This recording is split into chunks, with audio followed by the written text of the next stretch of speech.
Oke, sekarang kita coba penggunaan persamaan Bernoulli untuk yang misal lebih canggih lagi nih. Misalnya kita sekarang mau ngedesain pesawat ini untuk nunjukin bahwa persamaan Bernoulli itu dipakai hampir di semua hal yang berhubungan dengan fluida yang bergerak untuk menjelaskan prinsip dasarnya. Ini contohnya misalnya kita mau mendesain pesawat. Oke, pesawatnya kita sederhanakan.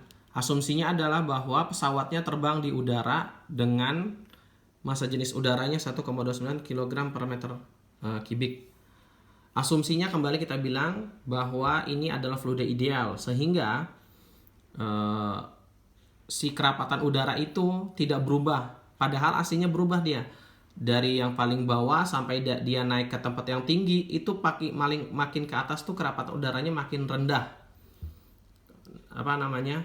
Nah, terus sehingga dia berubah sesuai, bahkan nggak cuma berubah berdasarkan ketinggian, sama temperaturnya juga berubah. Nanti ada faktor-faktor lain yang berubah. Pokoknya ini asumsinya bahwa dia udaranya adalah fluida ideal sehingga dia sama di kondisi apapun.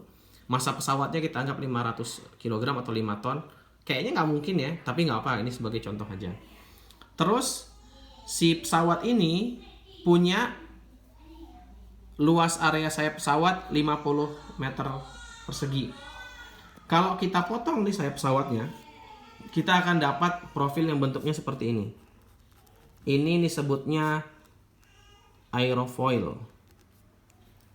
Ini kalau orang-orang yang belajar teknik kedirgantaraan, tekniknya ya, itu belajar. Biasanya dia belajar mendesain aerofoil seperti apa sih yang dibutuhkan, yang sesuai kapasitas yang dimaui sama yang order si pesawat. Ceritanya pada soal ini kita punya ada titik 1, titik 2. Titik satunya adalah titik di pesawat, di sayap pesawat itu, di mana kecepatannya setelah dilakukan perhitungan di wind tunnel, kita dapat kecepatan dengan mempergunakan aerofoil ini pada kondisi optimumnya. Kecepatan di titik 1 udara adalah 179 meter per second, sementara di bawahnya 134 meter per second. Pertanyaannya adalah, dengan memilih airfoil yang seperti ini, pesawat kita terbang atau dia akan kalau lagi pas terbang nyusur ke bawah? Cukup nggak dia si sayapnya buat ngangkut massa pesawat? Oke. Sedikit cerita tentang airfoil ini. Airfoil ini ya tadi, jadi ketika ada udara datang ke sini lewat, maka dia akan nanti terpecah dua nih. Kenapa kok profilnya dibentuk seperti ini nih, seperti cembung? Karena nanti otomatis dengan adanya seperti ini, partikel udara yang lewat di atasnya akan lebih cepat. Kenapa? Padahal nanti di ujung-ujungnya sini kalau dia masih belum turbulensi dia akan sama. Sehingga jarak di sini kan lebih jauh dibanding yang di bawah sini kan. Berarti mau nggak mau si udara ini akan berusaha agar lebih cepat dibandingkan dengan udara yang di bawahnya. Gitu. Terus akibat perubahan kecepatan ini nanti kita akan terjadi perubahan tekanan antara titik 2 dan titik 1. Yang menyebabkan si pesawat itu bisa terbang adalah P2 kalau P2-nya lebih kecil dari P1. Sehingga dia punya yang disebutnya, ini nanti dia punya namanya lift, daya angkat. Oke. Nah, terus daya angkat ini yang membuat si pesawatnya juga terbang. Terus ada satu lagi nih, makin cepat pesawat itu terbang, berarti kan apa namanya, kecepatan udara yang berbenturan dengan airfoil ini akan lebih cepat kan, berarti nanti lebih cepat lagi apa udara yang di titik 1 dan titik 2. Oleh karena itu makanya pesawat itu kecepatannya untuk bisa terbang kecepatannya harus tinggi, kalau enggak dia nyusruk. Oke.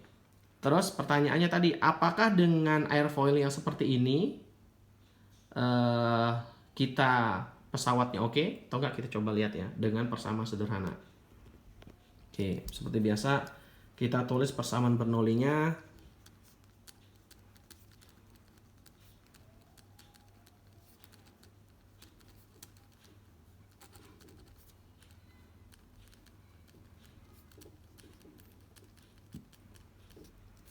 Oke. Pertama kita lihat faktor P1 P2 nya gimana. Belum bisa, itu yang ingin kita cari, nanti aja belakangan.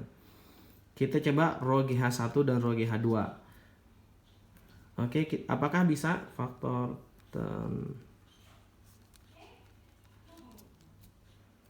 kita bisa bilang gini, H1 kurang lebih sama dengan H2.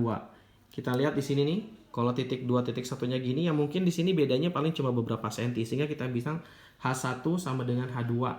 Sehingga dia faktor rho GH-nya sebisa kita bilang sama dengan 0. Oke, karena tadi sayapnya tuh tipis sebenarnya. Jadi titik 1 sama titik 2-nya tuh nggak beda jauh. Jadi kita bisa dianggap 0. Oke. Jadi term ini hilang. Sehingga kita punya P1 tambah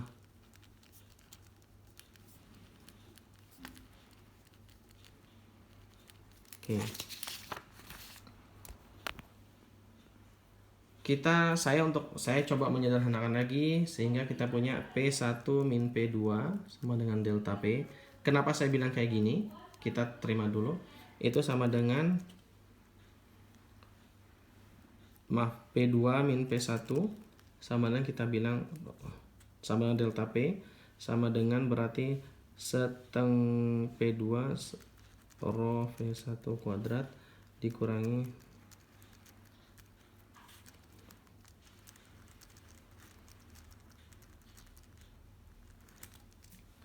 ingat bahwa nanti kalau kita punya nih, ketika kita punya perbedaan antara P2 min P1, maka kita akan punya lift gaya angkat.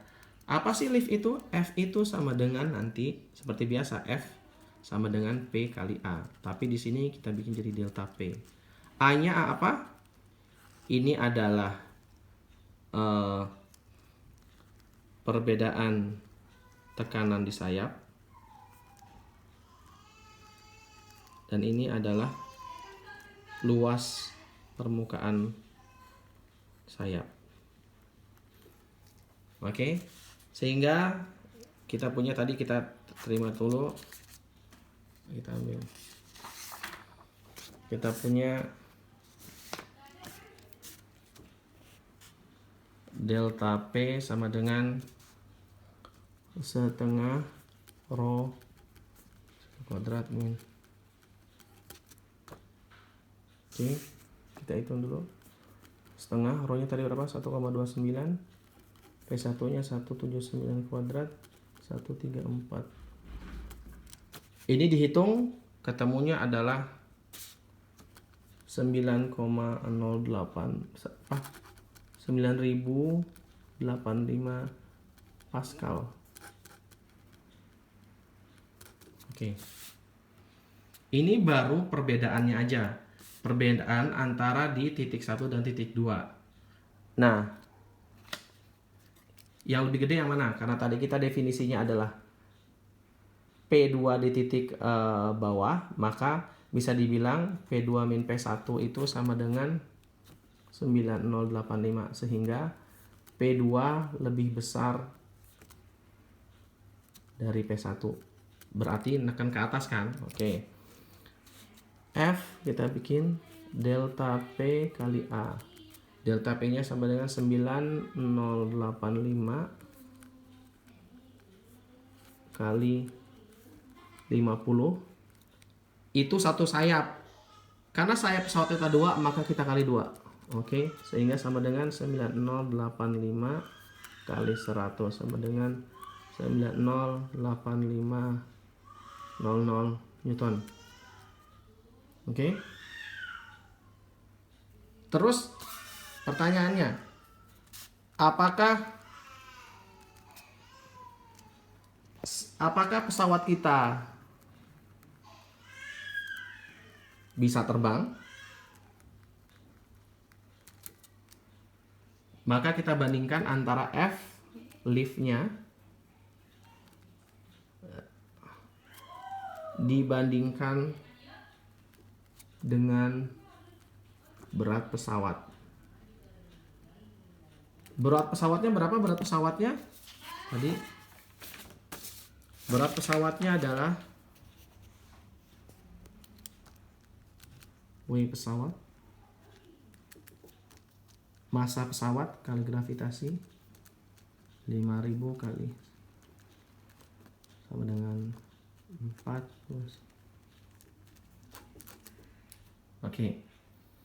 So, lalu kita bandingin F lift yang kita punya dibandingkan F lift sama dengan 908500 Newton, W sama dengan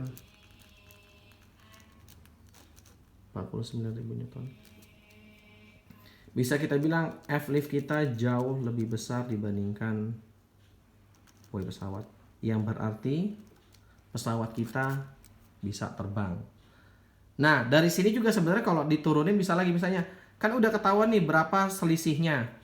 Berapa selisih antara gaya angkat dengan berat. Berarti nanti bisa dipikir lagi, berarti si pesawat ini bisa berapa penumpangnya. Oke, berapa penumpangnya? Berapa maksimal kargonya?